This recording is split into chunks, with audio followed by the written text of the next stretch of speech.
Hello and welcome to Classic Motorsport Podcasts, and today we're looking at the first of tragic weekends in world motorsport. Obviously Imola 1994 would be the main target of the story, but we're going to go to the first main big one of tragic motorsport weekends, and that was the 1960 Belgian Grand Prix. And what happened was, to give you the background, was that it was at Spa on the original circuit, and basically averaging 130 mile an hour for the winner, and 1958 was the last time they used it, and it was done in an hour 37, and they extended the distance over 500 kilometres. So for 1960, because of organisational issues, with lap speeds over 130 miles an hour, and the race would go on for a long time, introduced the welcome return to Grand Prix racing for a long reduced nature rather than some of the sprint type events that have happened. Qualifying happened, practice began on Friday 5:30 to 8, no incidents, but lots of interests and that with high speeds and with guys setting under 4 minute laps, whereas previous years it was over 4 minutes. With some guys going as fast as 170 miles an hour around some sections, mostly down to 2 years of tyre development and the switch from front and rear engine cars.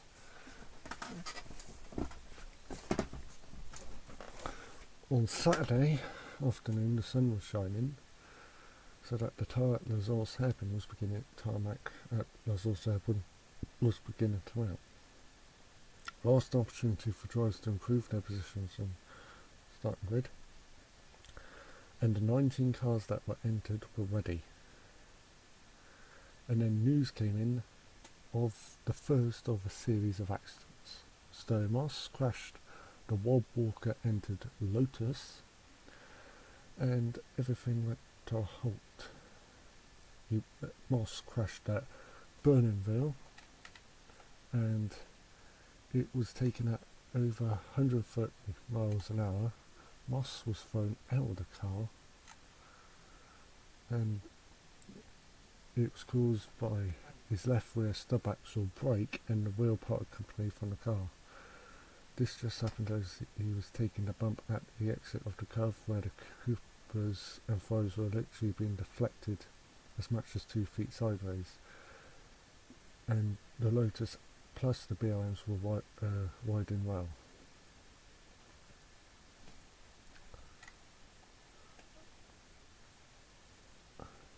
With most of the weight of the car being on the outside rear,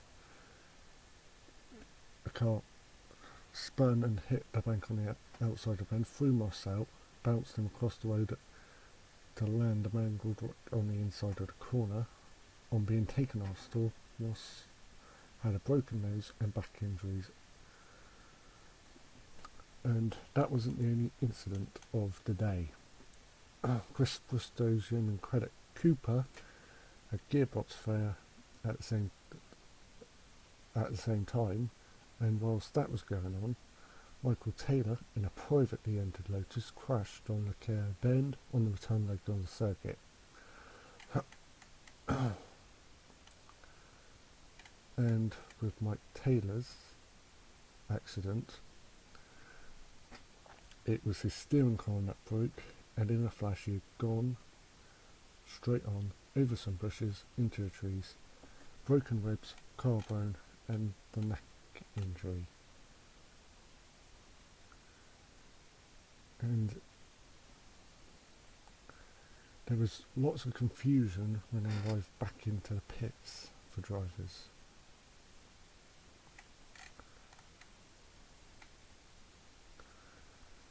And also the organisation, including the organisers, were thrown into confusion. Extremely long time before the circuit was reopened for final qualifying. The Rob Walker team and their van set off to collect their wreckage of the Lotus 18, which Moss crashed, caused by mechanical failure.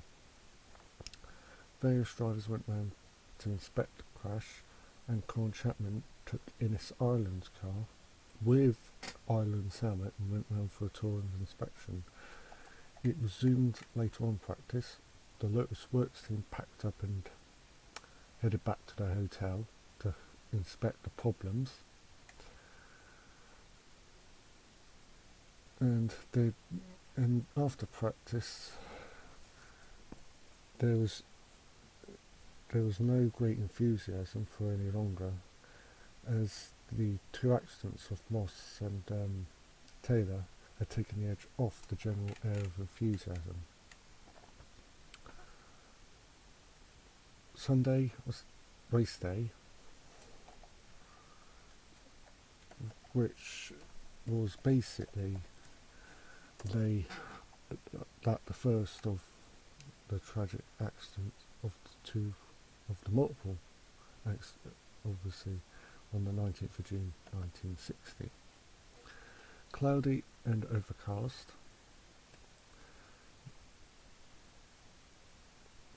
With Moss and Taylor unable to start, 17 cars were assembled to the grid.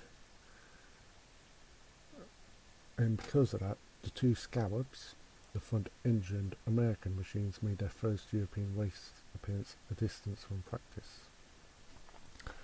The organisers were a bit late getting the cars assembled.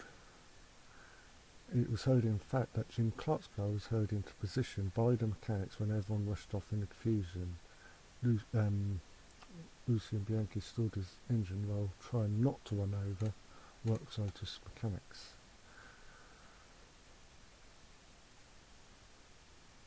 And when the race started, it was Brabham ahead of Jean de Bian and then Phil Hill's Ferrari. On the second lap, Innes Ireland got past Phil Hill, and the first 7 cars lined back in a tight group, with Brabham, Ireland, Phil Hill, Bonnier, Jean de Bian, Graham Hill and Bruce McLaren. As quick as that. Short gap, and then Brooks, Bristow, Von Trips and West. And then whilst that was going on, when the Scouts stopped very suddenly with a connecting rod broke and came out quenched off in a cloud of smoke.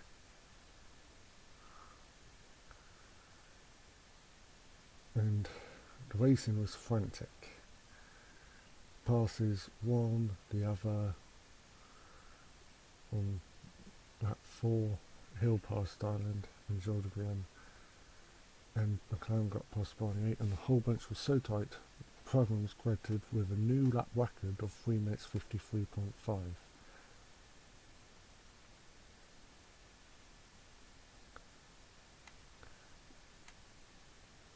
And on lap 6, Ireland stopped to have the pit to complain of cut slip. The limit stop of the hydraulic operating unit was removed and he rejoined the race, but it was so hot the overall pace was now way down at the back of the field, although still in front of the lonely Scallops. With the sun shining and the road dry, the race average was over 133 miles an hour, which was well above the lap record of 2 years ago. On lap 10, Phil Hill was making the pace and was only seconds behind Brabham, causing the Works Cooper driver to keep looking over his shoulder.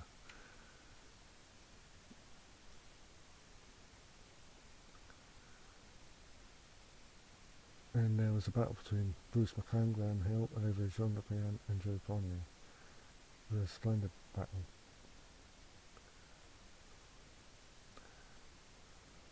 And McLaren said afterwards, "Oops, that's too fast, I'm getting out of my depth," and wisely eased off a bit and dropped to the rear of the quartet.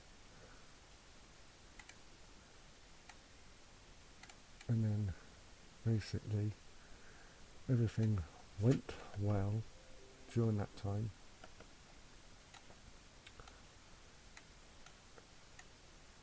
with Von Trix and Bristow having a ding dong, and basically everything went well at that point,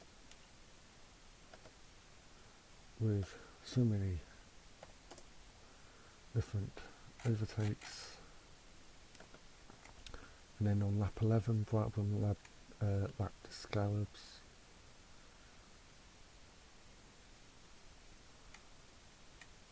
And then 2 laps or so later, Bonnier retired with the engine blown up. Whilst that was going on, Lucien Bianchi and his mechanics set to fit a new drive shaft, and Ireland restarted after a length stop, only to have a violent spin on the slowest left-hand bend at Blanchimont, which revolved him 5 times in quick succession, and then he thought he had the Lotus under control, dive from the road, down a bank, bending the car, but thankfully Ireland was okay.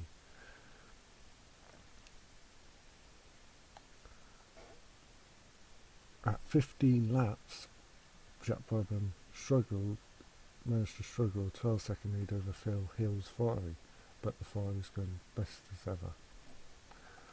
Half distance, Brabham led only 9 seconds ahead of Phil Hill.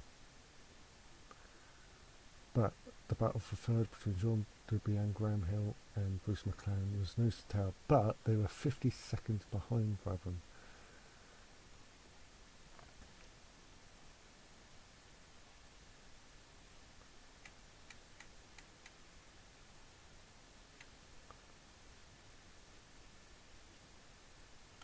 And then on lap 20, basically on lap 19, they came down to from Lazars. Bristow scratched by the outside of the curve and managed to lead one of the Ferraris over the line. They rushed into lap 20 through Eau Rouge, up the hill, into the woods. But when they went down the hill into the Bernaville corner, where Moss had crashed on the Saturday, Bristow got on the wrong line, found himself on the outside of the bend at the wrong point, and in trying to get it back, he lost control, went off the road, being flung out and killed instantly. Bristow was decapitated as a result of the crash. While the car was squaring off into the fields to finish up a crumpled wreck, West was lucky to Mr. Cooper and finished lap 20 on his own, signalling bad news to the pits as he went by.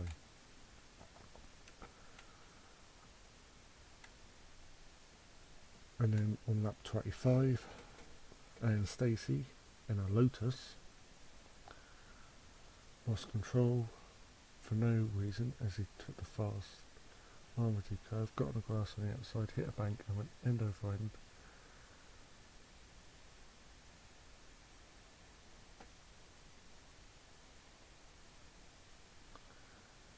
And basically what happened was that Stacey was hit in the face by a bird at Master, somersault, and the car caught fire with Stacey trapped inside. Sadly, he was killed because he was burnt to death. While waiting news for Stacey's disappearance,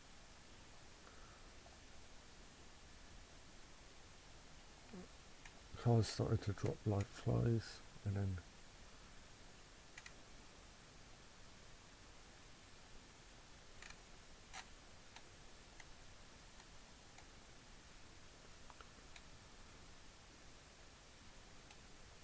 basically it was a race to forget for most people. A race won by Jack Brabham from Bruce McLaren by over a minute, with Olivier Gendrebian's privately into Cooper third a lap down. But the accidents would always be problematic to talk about. Moss was out for several races, including Le Mans. Taylor sued Colin Chapman, and I'm just having to find it on the site. because the car failed and basically he bought a defective car, sued Lotus, and it was one of the few successful actions of someone successfully suing the makers of a racing team. Taylor was temporarily paralysed, but after therapy he was able to regain the ability to walk. Moss would return later that year, win in California, before an accident with Goodwood in '62 would end his driving career. The deaths of Stacey and Bristow would overshadow Formula One history until the 1994 San Marino Grand Prix, where Warren Ratzenberger and Ayrton Senna would lose their lives. And that weekend was also overshadowed by accidents and injuries. What happened after that? Safety did not improve at the time after the 1960 race, although there was bits here and there to sort out. But it wasn't until safety campaigners such as Jackie Stewart and other top-line drivers wanted safety improvements in the mid to late 60s. This was the first of the bleakest weekends in world motorsport. Will it be remembered? 1960 Belgian Grand Prix? Yeah, but in all the wrong reasons. Thank you for listening. Remember to like, share, subscribe on YouTube, Dailymotion, Spotify, wherever you listen to. I'm Gareth Thomas. Thank you for listening. Have a safe day. Goodbye.